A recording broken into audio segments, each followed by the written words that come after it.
Last দুটো তিনটে আমার ভিডিওতে শুধুমাত্র ইনজুরি আপডেট দিয়েছিলাম, প্রচুর পরিমাণে ইনজুরি আপডেট দিয়েছি। তবে আজকের এই ভিডিওতে একটু খুশির খবর দেবো, যেখানে আজকের ভিডিওতে প্রচুর পরিমাণে ইনজুরি রিপ্লেসমেন্ট অ্যানাউন্স করেছে সমস্ত টিম মিলেই, সেই ব্যাপারে আপডেট দেবো। তাছাড়া বুমরাকে নিয়ে খুশির খবর রয়েছে, আছে কেকেআরকে নিয়ে খুশির খবর। তো অবশ্যই ভিডিওটা ইন্টারেস্টিং হবে, শেষ পর্যন্ত দেখবে। আর এরকমই ক্রিকেট রিলেটেড যে কোনো নিউজ আপডেট জানার জন্য চ্যানেলটাকে তো সাবস্ক্রাইব করে নেবে। আর যে কোনো ছোটো বড় আপডেট সবার প্রথম পাওয়ার জন্য আমাদের নিচে সোশ্যাল মিডিয়া লিঙ্ক দেওয়া আছে, টেলিগ্রাম বা ফেসবুক বা ইনস্টাগ্রাম পেজের, সেখানে যুক্ত হয়ে যেতে পারো। ডেলি ছোটো বড় আপডেট তোমরা পেয়ে যাবে। সো চলো দেরি না করে ভিডিওটা শুরু করা যাক। তো ভিডিও শুরুতে প্রথমেই আমরা কথা বলবো কেকেআরকে নিয়ে। তো কেকেআরকে নিয়ে দুটো আপডেট রয়েছে। প্রথম কথা, কলকাতা নাইট রাইডার্স আইপিএল 2026-এর জন্য তাদের ভাইস ক্যাপ্টেন অ্যানাউন্স করেছে রিঙ্কু সিংকে। আগামীকালকে তাদের নাইট আনপ্লাগ ইভেন্ট 3.0 ছিল এবং সেখানেই তারা রিঙ্কু সিংকে অফিসিয়ালি তাদের তোমার ভাইস ক্যাপ্টেন অ্যানাউন্স করেছে। আর অজিঙ্কা রাহানে তো ক্যাপ্টেন রয়েছে। তো এখান থেকে এক প্রকার আমরা ধরতে পারি যে কেকেআর রিঙ্কু সিংয়ের প্রতি অলরেডি আগে থেকে ইনভেস্ট করে রেখেছে, প্লাস ভবিষ্যতে তাকেই তাদের মানে কেকেআরের ভবিষ্যৎ যে ক্যাপ্টেন বা লিডার যাই বলো সেটা দেখতে মানে রিঙ্কু সিংকেই করতে চলেছে। খুবই ইন্টারেস্টিং হবে, দেখা যাক রিঙ্কু সিং ভবিষ্যতে কেমন কি তোমার লিড করতে পারে যদি সুযোগ পায়, বা এবার তোমার এই সিজনেই যদি তোমার রাহানের ফর্ম না যায় মানে ভালো না যায়, সেক্ষেত্রে দেখা যাক যদি রাহানেকে বসিয়ে রিঙ্কু সিংকে ক্যাপ্টেন্সি করায়, ও ব্যাপারটা ইন্টারেস্টিং হবে। আর দ্বিতীয় কথা, তোমার হয়তো খুব সম্ভবত 2027-এ তোমার আইপিএলের মেগা অকশন আছে, সেক্ষেত্রে হয়তো রাহানেকে না রিটেন করলেও করতে পারে কেকেআর। সেক্ষেত্রে এটাও একটা দেখার বিষয় থাকবে যে রিঙ্কু সিংই ক্যাপ্টেন থাকবে নাকি পরবর্তীকালে কোনো ভালো প্লেয়ারকে পেয়ে গেলে তাকে ক্যাপ্টেন্সি রোল দেবে। তো এটা ব্যাপারটা বেশ ইন্টারেস্টিং হবে, দেখার বিষয় থাকবে। এবং কেকেআরকে নিয়ে যে আমাদের দ্বিতীয় আপডেট, সেটি হলো হর্ষিত রানার রিপ্লেসমেন্ট ফাইনালি অ্যানাউন্স করলো কেকেআর, এবং সেটা হলো নবদীপ সাইনি। এবং নবদীপ সাইনি হলো হর্ষিত রানার রিপ্লেসমেন্ট আইপিএল 2026-এর জন্য।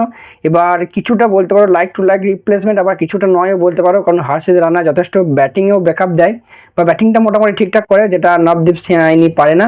অন্যদিকে নবদীপ সাইনি যে স্পিড বা পেস বলো, সেরকম স্পিড বা পেসে হর্ষিত রানা বল করতে পারে, বা মোটামুটি দুজনা এই দিক থেকে বলতে গেলে একটা এক প্রকার কিছুটা মিল রয়েছে। যাই হোক, দেখা যাক নবদীপ সাইনি প্লেইং 11-এ থাকে কি থাকে না, সেই নিয়ে পরে ভিডিওতে আমি আলোচনা করব। এবার কথা হলো আজকে আমাদের পরবর্তী আপডেট নিয়ে। এবং কেকেআর টিম এবং আমাদের যে সানরাইজার টিম আছে, দুজনেরই ফার্স্ট ম্যাচ, মানে প্রথমে হায়দ্রাবাদের ম্যাচ আছে, হায়দ্রাবাদের ম্যাচ আছে বেঙ্গালুরুতে। তারা ব্যাঙ্গালোরের জন্য রওনা দিয়ে দিয়েছে এবং ব্যাঙ্গালোর পৌঁছে গেছে। পাশাপাশি কেকেআর টিম তাদের মুম্বাইয়ের বিরুদ্ধে ম্যাচ আছে দ্বিতীয় দিন, এবং কেকেআর টিমও কিন্তু মুম্বাইয়ের বিরুদ্ধে রওনা দিয়ে দিয়েছে বা মুম্বাই পৌঁছে গেছে বলতে পারো। আমাদের নেক্সট আপডেট গুজরাট টাইটান্সের তরফ থেকে। তো গুজরাট টাইটান্সেরও একটা রিপ্লেসমেন্ট অ্যানাউন্স করেছে, সেটা হচ্ছে পৃথ্বীরাজ ইয়ার রিপ্লেসমেন্ট হিসেবে গুজরাট কুলওয়ান্ত খেজুরিলালকে সাইন করেছে। তো আমাদের নেক্সট আপডেট জসপ্রীত বুমরাকে নিয়ে। তো আগের ভিডিওতে বলেছিলাম যে বুমরা আমাদের এখনও পর্যন্ত মুম্বাই টিমে যুক্ত হয়নি। সে বিসিসিআইয়ের সেন্টার অফ এক্সেলেন্স আছে বেঙ্গালুরুতে, সেখানে প্র্যাকটিস করতে বা ট্রেনিং করতে দেখা গেছে। তো বুমরাকে নিয়ে খুশির খবর যে বুমরার কোনোরকম কোনো ইঞ্জুরি নেই, শুধুমাত্র যেটা আগের ভিডিওতেই বলেছিলাম যে এটা হওয়ার সম্ভাবনাই বেশি, যে তার যে ওয়ার্কলোড ম্যানেজমেন্ট এইটা একটু দেখছিল, বা তার ওয়ার্কলোড সে কতটা ম্যানেজ করতে পারছে সেটাই একটা দেখছিল বিসিসিআই মেডিকেল টিম। তো ফাইনালি সেটাই পাস করেছে এবং শোনা যাচ্ছে আজকালের মধ্যেই হয়তো বুমরা তোমার মুম্বাই ক্যাম্পে চলে আসবে, এবং খুব সম্ভবত 99% চান্স প্রথম ম্যাচ খেলার।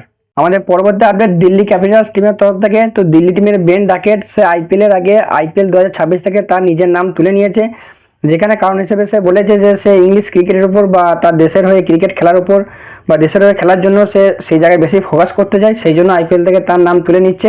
এবং এই নিয়ে পরপর 2 বছর হলো দুটো ইংলিশ প্লেয়ার তাদের নাম তুলে নিল। গত বছর গিয়ে তোমার হ্যারি ব্রুক, সেও তার নিজের নাম তুলে নিয়েছিল, তার জন্য তাকে 2 বছর বা 3 বছরের জন্য ব্যান করা হয়েছে।